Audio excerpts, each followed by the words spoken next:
সুন্নাত নয় শুধু দাওয়াতের মেহমান, সুন্নাত নয় শুধু খাওয়া শেষ মধুপান, আরো কিছু সুন্নাত আছে তুমি জানো কি?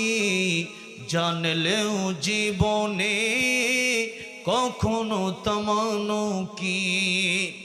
সুন্নাত শুধু নয় মজলুম সহায়ক, আর সুন্নাত হলো হুঙ্কার গর্জন।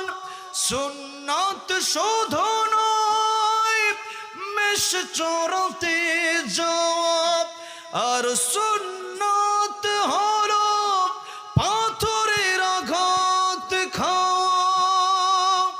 মোহাব্বতে তাই খালিদ ওমর আলী আবু বকরের মতো পাশে থাকো কি? আরো কিছু সুন্নাত